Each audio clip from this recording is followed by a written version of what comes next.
On this podcast, I take you behind the scenes and inside the cases I've worked on.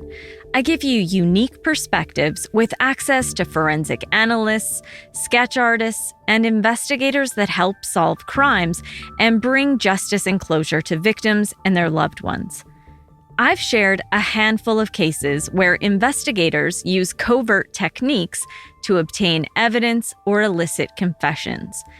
In our first episode, Mika Jordan, the Broken Princess, you'll remember an undercover operation provided key information that led to the arrest and conviction of the two people who killed the 6-year-old. It's not looking good for her. They're coming to arrest her. That's what I figured.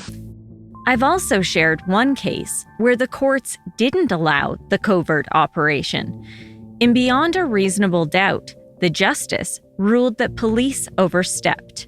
Well, I can only talk about so much. I hope you can appreciate that. I'm not going to lay out a confession for you. I'm Nancy Hixt, a senior crime reporter for Global News. Today, on Crime Beat, I give you an exclusive look at these specialized tactics used to push cases forward from someone who knows what it's like to lead a double life. This is Going Undercover.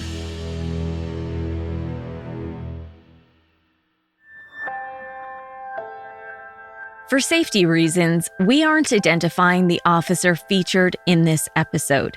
He's retired now, but he was an RCMP officer for more than 3 decades, and most of that time was spent working undercover. This officer is like an encyclopedia of knowledge for major crimes files in Western Canada. He's worked on several of the cases I've covered over the years, including Kelly Cook, a young babysitter who disappeared in 1981, only to be found murdered months later. Her case has never been solved.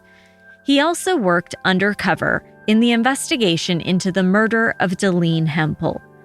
Over the past few months, we've had many conversations about both the cases he investigated and the techniques he used. He agreed to share some details of that work, while of course balancing the integrity of certain strategies. We did 2 interviews, so you will hear a bit of a difference in his audio. I know you've got a lot of experience with this, Nancy, and I think you know why I want to stay away from being too specific, because I don't want to compromise anything that might be going on today. By now, if you've been a listener to Crime Beat, you'll be familiar with Mr. Big undercover sting operations. You've heard 3 cases already this season where this tactic was used to win over the trust of a suspect. But this officer remembers when it was first developed. He was a part of the team that created this groundbreaking technique. When I started with the undercover unit in Vancouver in 1986, we had a team. Off the top of my head, there would be about 9 people. A sergeant in charge, 2 corporals, and the rest of us were constables. Primarily, I would play 1 of 2 roles. I would either be involved in a drug project somewhere in the province or in the country, or be asked to participate in a jailhouse setting. He told me he spent many days and nights in custody. An undercover operator would be placed in a jail cell with the suspect to just essentially pick up any utterings that the suspect might make, obviously relative to the crime that they're being investigated for. In the 80s, when we did a lot of those for major crimes units around the country, traditionally in the West, I would say roughly 90% of the time, it would result in a confession, a jailhouse confession. I would call myself a frequent flyer. I seem to be in those jail cells probably more than the bad guy themselves, just spending time with, again, suspects of more serious, accused of more serious crimes like homicide. And typically, a typical cell plant operation, it might only last overnight, but most of them usually went well into the weekend until the suspect was actually formally charged. But unlike what you might see in a popular TV crime drama, this officer says these stints in jails were not easy. It was difficult work in difficult conditions. And I just always felt that, and I speak for a lot of the guys on our team at the time, that if somebody had been contacted that knew they could help solve a murder or a serious offense relative to one of my family members, I would always hope that they would say yes and step up and do the right thing. And if they had that skill set.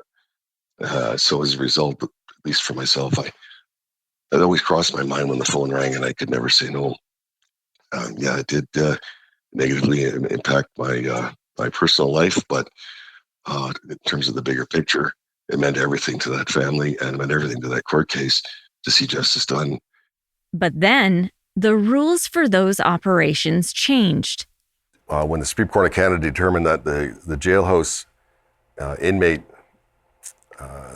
undercover cell technique was limited in terms of what we could do and what we couldn't do, we felt maybe there was a way we could support undercover or homicide investigations another way. Following that SCC decision in 1990, undercover officers could no longer actively elicit information from an accused without violating their right to silence. Instead, the court ruling stated that officers could only passively observe. They still allowed the trickery of undercover work, but they really curtailed the flexibility that an undercover operator could go to in terms of actively interrogating the suspect about the crime that they were arrested for, and basically do nothing more than sit back and in more of a passive sense and respond only in a normal context of a conversation. For example, if the suspect was talking about a murder, the courts would allow an undercover operator to simply respond to the context of that conversation. But if the suspect was speaking about the baseball game the night before, the undercover operator would not have the ability to turn the conversation towards the murder that the suspect was being arrested for. That led to some brainstorming and innovation as police figured out new tactics to garner confessions outside of the jail setting. The unit that I was on at the time, I had some pretty forward-thinking people, and this certainly wasn't my idea, but contributed to it, I'd like to think, in terms of working within the team concept to say, we like to think we're pretty good at infiltrating drug traffickers. Why couldn't we do that with homicide targets before they get arrested? All we're looking to do is, if we can, maybe gather some evidence, physical evidence, and possibly gain the trust of the target enough that we could garner the truth. Truth being he or she did it, or he or she didn't do it. And we certainly, police agencies don't want to be chasing down the wrong suspect if they actually didn't do it. And that allowed investigations to change their focus towards more likely suspects.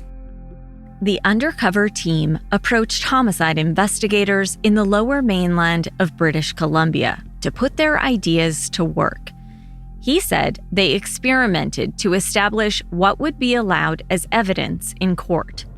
There was a bit of a trial and error period where, we worked with Crown Counsel to establish what parameters we think that not just the criminal courts, but the court of public opinion would approve of. And as each case sort of unfolded, we learned more and more in terms of what worked, what the courts liked, and what was something that was within our parameters and our abilities to do.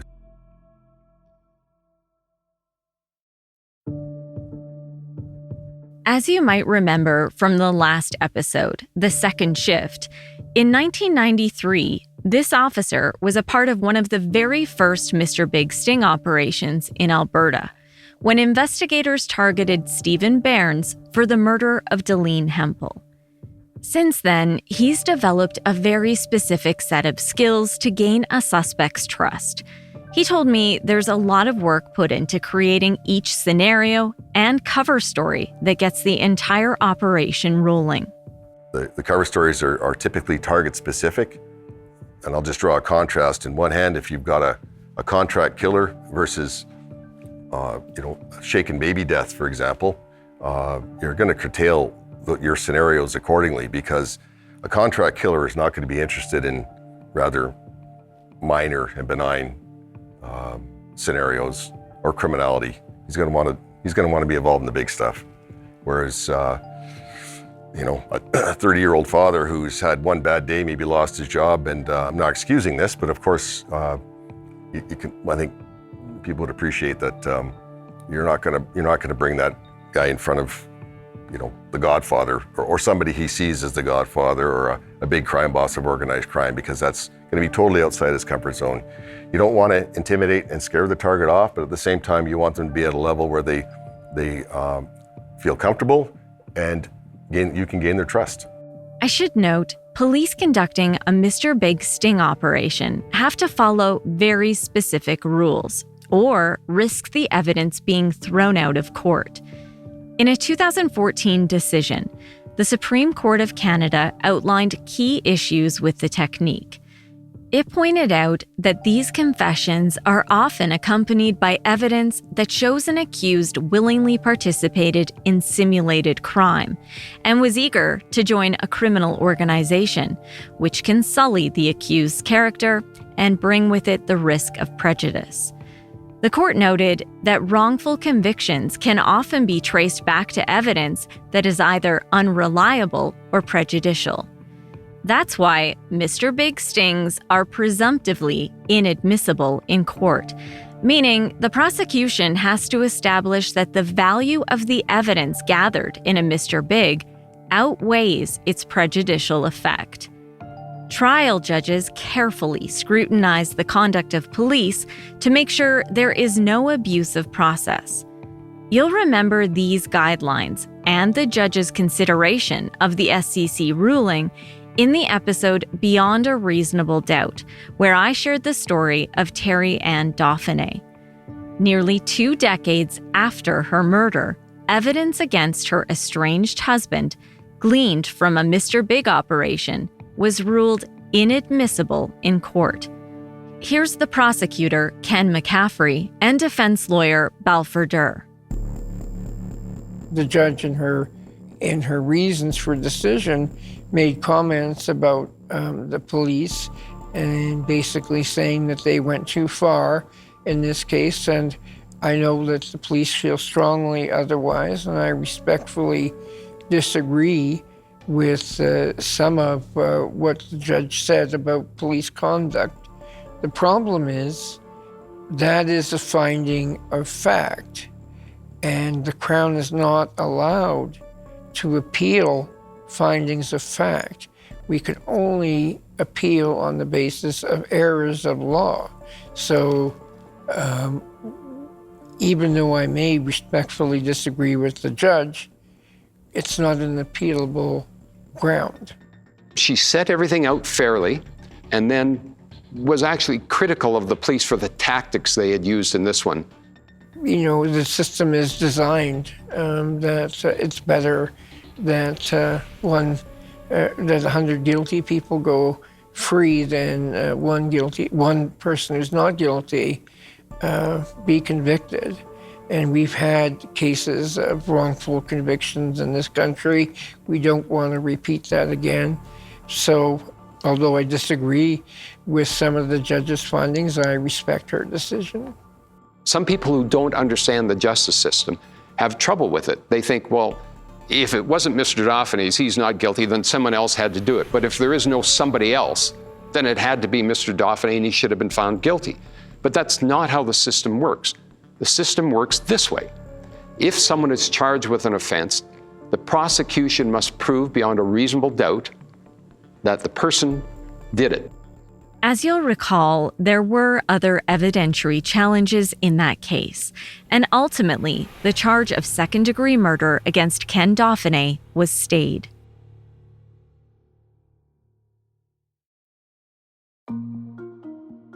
For everyone's protection, following the letter of the law was always top of mind, according to the undercover officer in today's episode.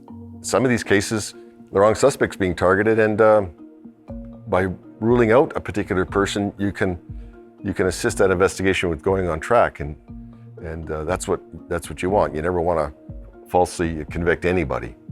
In whatever scenario an undercover officer is carrying out, they need to be believable, kind of like actors immersed in a role.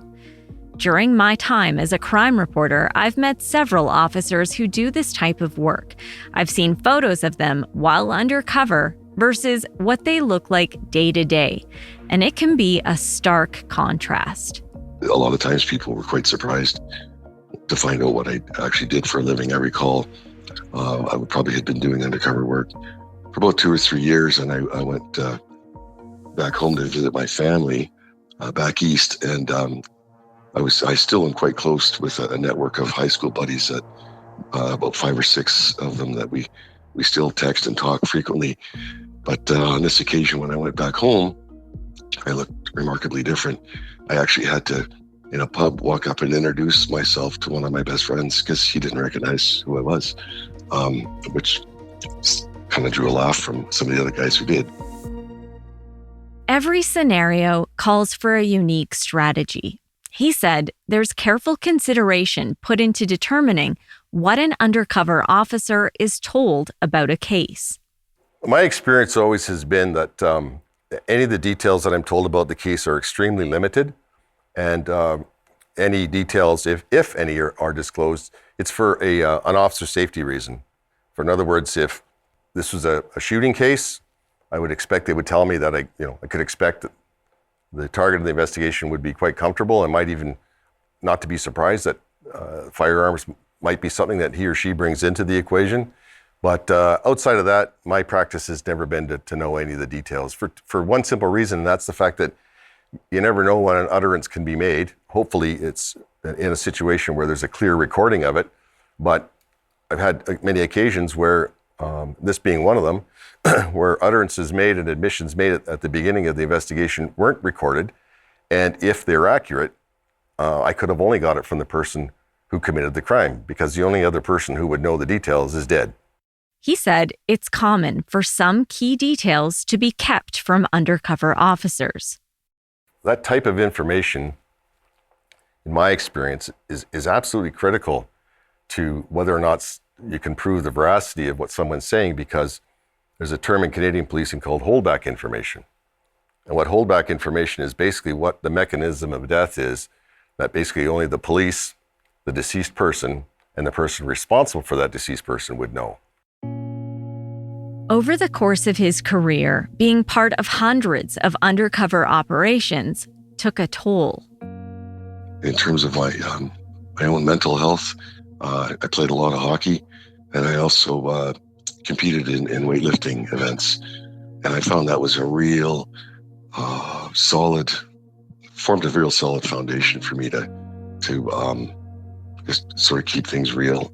One other thing that I always advocated and tried to do is, at the end of every evening, if we were running scenarios or was working undercover operation, I always made a point of going back to my hotel room, having a shower, and then just getting into my sweatpants to sit back with a cup of tea or whatever and do my notes. I never liked to sit in the same clothing garb that we would jokingly call it our crime fighting outfit, is what my team members and I called the clothes that we would wear when we go do undercover work. And I never liked wearing my crime fighting outfit when I was doing my notes, because that's not who I was. It was just a role I was playing for the night. And to go back, have a shower, clean off, and have a cup of tea or coffee, depending how long the night was going to be, doing notes, which would often go into the wee hours of the morning. I would sit in my own comfortable sweatpants and sort of reset. And usually in the morning, get up in the morning, no matter where I was, try and find a gym somewhere, have a good workout, and then get ready for the day's events that would unfold throughout the course of the afternoon and evening again. In homicide cases alone, he estimates he garnered dozens of confessions, which almost always included graphic details, forever burned into his memory. As horrible as those details are, the reward was just the fulfillment, knowing that you're getting what the court needs to hear to be able to decide guilt or innocence, and you do the very best you can to bear out the truth of what was being investigated. One of the victims he often thinks about is Deline Hempel, a case where he was instrumental in obtaining multiple confessions, which ultimately led to the killer's conviction. As I would find myself sometimes driving between Calgary and Edmonton, I knew the spot where Deline had been shot, and I saw the memorial that was up. The family maintained. I would occasionally stop and pay my respects. I've done that on some occasions in the past before where families I know have set up memorials, but I don't know, one instance I was moved just to write a little note to the family and leave my business card there in case they were to see it, and just let them know that I'd never forgotten, which I haven't forgotten most of the cases I was involved in. And then as a result, Deline's sister reached out to me and made contact with me, Jeline Costco, and she is an author, and she went further to write a sweet poem that means a lot to me. Yeah, so it's we've maintained some contact sporadically over the years. The poem is called The Dragon Slayer. To Jeline Costco, that's what he is, the hero who helped bring her sister's killer to justice. As a professional police officer, I have to move on to the next case and the next case and next, and then I have my own family, my own sort of world going on. But for these families, this is it for them. They're seized with this for the rest of their lives, and I just feel for them in a big way. The decades he spent undercover have resulted in countless cases being solved. But he's also very humble and acknowledges his work was always a team effort. After 30 years and many nights away, he's happy to spend more time with his family now that he's retired from police work. Thanks for joining me today, and a special thanks to this former officer for his willingness to give us a rare glimpse into his work as an undercover officer. Crime Beat is written and produced by me, Nancy Hixt, with producer Dila Velasquez. Audio editing and sound design is by Rob Johnston. Special thanks to photographer-editor Danny Lantella for his work on this episode. And thanks to Chris Bassett, the VP of Network Content, Production and Distribution, and Editorial Standards for Global News. I would love to have you tell a friend about this podcast, and you can help me share these important stories by rating and reviewing Crime Beat on Apple Podcasts or wherever you listen. You can find me on Twitter at Nancy Hixt, on Facebook at Nancy Hixt Crime Beat, and on Instagram at nancy.hixt. That's nancy.hixt. Thanks again for listening. Please join me next time.